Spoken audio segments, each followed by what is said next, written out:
Hey friends, it is the last day of this ridiculous year.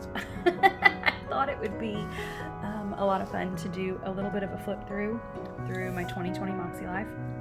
I put the yellow floral cover back on because I'm going to put it away at the end of the day, and I wanted my 4 new covers to walk with me through 2021. So this is the cover that got me through most of 2020. So let's take a look. As I was flipping through, in my last video I worked on my new annual compass, and it's really, really neat to see the growth and see the changes.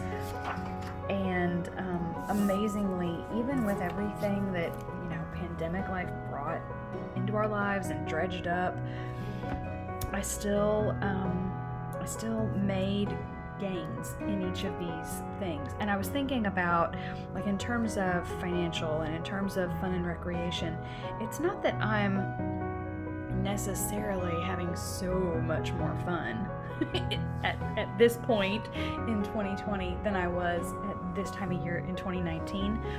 But I think what has made the difference is that I feel more of a sense of ownership, and I feel more intentional in both of these areas. Like, it's not that we suddenly, hit the lottery or anything like that. It's just that at this point, I know that I've got a plan in place, and I know that I'm making steps. That, I think, is what made the gains. That's what made the improvement and the difference. So when I look back at last year's intention, my word of the year last year was nurture, and I do feel like I lived into that word this year, maybe in some different ways than I expected. You'll see as I look through, as we get to these goals, like, I really thought I was going to do a lot more with my writing than I did, because as pandemic life hit and I lost the free time that I had when my kids were all at school all day, that was the thing that kind of had to fall off the plate. But I felt like I met several goals in each of my areas of life. And there were a couple that I really, month by month, I really struggled with.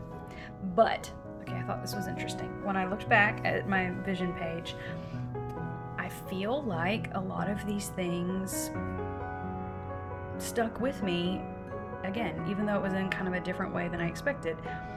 At this point, I'm writing and working on some projects that I had not even conceived of, in December 2019 or January 2020 when I first made this. I never did make it to Seaside this year. I love that beach. We'll bump that forward to 2021. But in terms of, feeling stronger together with my husband and taking time to enjoy each other and, play, whether that's board games or just, laughing at silly memes, I do feel like this year brought a lot of that. This year brought a lot of chance for prayer and encouraging others and learning about rest and spending time with friends and loving them well. Maybe not in person. Maybe it was over Zoom. Maybe it was with porch drop-offs. But interestingly enough, COVID did not destroy all the stuff that was on my vision board. So that was encouraging to look back and reflect on. So a lot of my January monthly goals I was able to hit. Okay, do you guys want to see something super embarrassing? The first week of my 2020 Makselife, I also had an academic year EC so I planned both weeks. I planned this week in both of those planners, and I thought I would try stamping the times, and I hated it. See, I only even did 2 days. It took up so much space. It bled a little bit. See that? And so I only did that for those 2 days, and I was like, nope, shouldn't have invested any money in stamps. But at the beginning of the year, I did my notes and reflections. I did keep this pattern up throughout the year, but I would write my weekly actions, and then at the end of the week, these notes and reflections go with this week. And so I started the year doing those sort of journaling style, just kind of assessing, how do I feel about this week and these actions? My planning style was a little all over the place. So these first couple weeks, I attempted to use the color code that my family has used for a long time, where purple is one of my kids, orange is me, pink is one of the other kids, green's the other kid. Blue was for, I usually use blue for my husband. But then I was also trying to use the Makselife colors. So blue for health and wellness, red for work and learning, orange for fun, spiritual, and it was too much. This was too much color stuff going on. So then this week, I remember thinking, ooh, this might be a style that'll work for me. So I did all of my planning in black. I used stickers. These were from Knockout Print Shop. I used stickers that were color coded by the Mäksēlife, except for this purple was for my daughter, and this sweet sticker, I don't remember where this was from, but that was for my daughter for her birthday. So kind of continued that pattern, a fairly minimal planning style, not a ton of stickers. This was the first week where I wrote my weekly actions, but I didn't come back and do reflections at the end. And I think it was because this was the week my husband went to the hospital with a kidney stone. so that was a little unexpected. And monthly reflections, one more month with lots of things. Okay, I'm gonna stop talking and just do a silent flip through for some of these weeks so you can see style stuff and not listen to me chatter.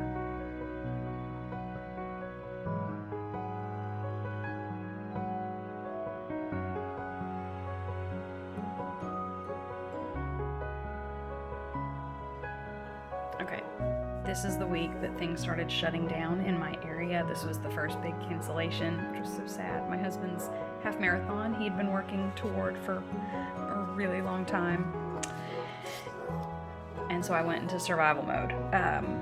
That first week, I decided to go with really, really simple actions and not worry so much about the goals that I had set 2 weeks prior when everything was, we didn't know any better. Not a lot going on, right? Keeping it really, really simple, keeping things really stripped down, just trying to keep track of the bare minimum of stuff while we were in NTI. And so then my planning style started to shift a little bit at this point.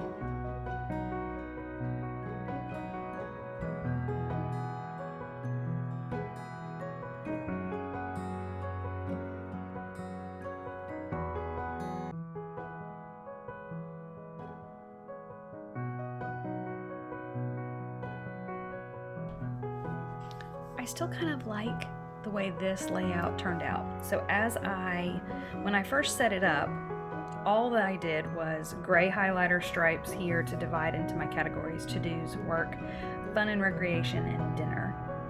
And I did all of the planning in black ink. But then, as I got to the end of each day, or maybe I did some of it towards the end of the week, I went back and highlighted these to-dos according to the Makselife areas. So at the end of the week, when it was time to do, some reflecting, this let me see how much of my time was spent on personal tasks, how much of my time was devoted to fun, to spiritual development and growth, to health and wellness. Clearly, the health and wellness was a little lacking, right? There's not much blue on this spread, but there was lots of purple. Like, there's plenty of purple where I was spending time with my people. So this is a nice approach, I think, especially for a minimalist style. If you're just going to do ink and highlighter, something to consider is you can start the week all in ink and add the color when you get to the end of the week.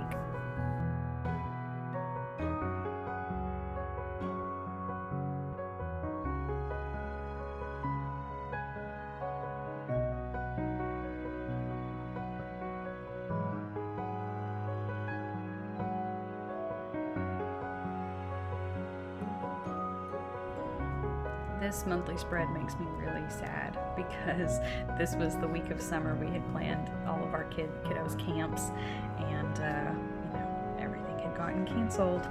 But this also was the month when I decided to set like a top priority and do a reset on my goals.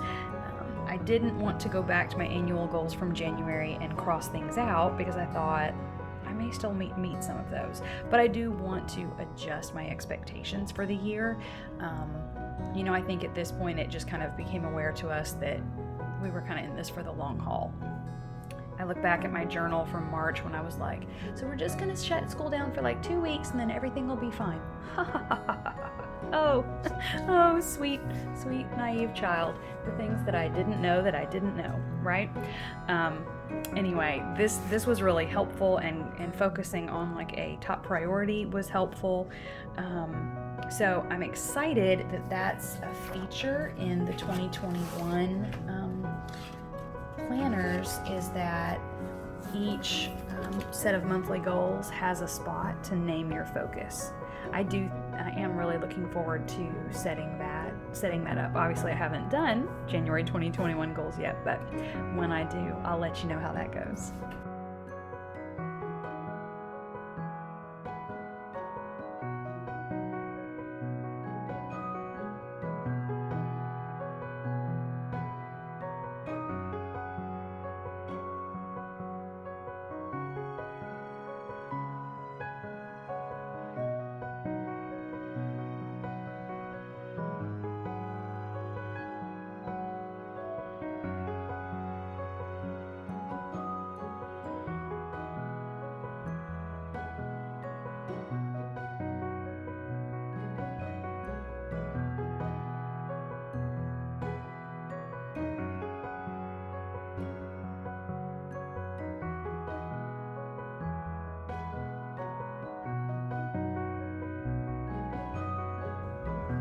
Really loved doing this and keeping it in my planner. It makes for a sweet memory, and I think I'll do this again next year. The only thing we didn't get to do was make a snowman, and that's out of Mom's control. I can do a lot of things, but I can't make it snow.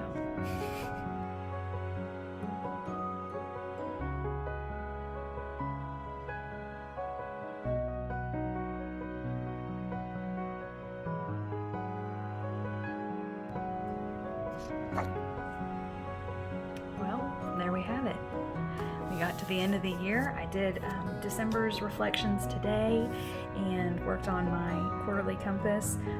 So here's something that's amazing. You know how I pointed out that when I look at my annual compass, the one that I filled out a week or so ago is overall higher in every single area than the one that I filled out this time in 2019.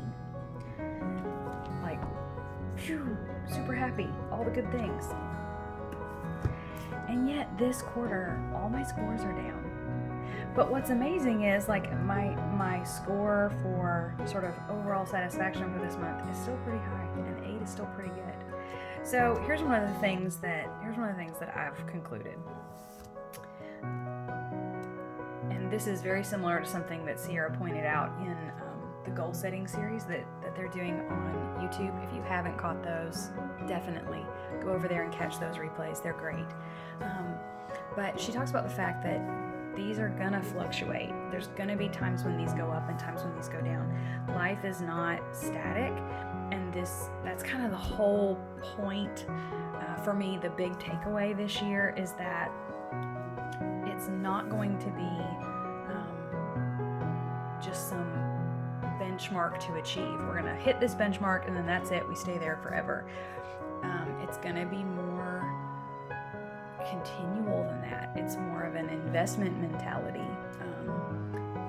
We're going to put in work and we're going to make gains, and then there's going to be times when things get hard or things don't feel great, and so scores are going to go down, satisfaction is going to go down. I think like anything else in life, anything else in a family, learning how to roll with it, and really importantly, learning how to not let your joy and your peace be attached to the circumstances of life is just, it's immeasurably important. It's priceless. things, my other big takeaways moving into my 2021 planner are that I really think I preferred the weeks when I planned very minimally. So at least for the first few weeks of the year, I think that's what I'm going to stick with again. Mostly pen and mild liner. I do think I'll use some of these for accent colors, especially to note things going on in the different life areas. And the weeks when I didn't have a lot going on and it felt like there wasn't much to plan, so I filled in with stickers and sticker kits. Those were cute and I liked them. I mean, oh goodness, you guys, there's so many sticker shops that I love and sticker businesses that I love supporting.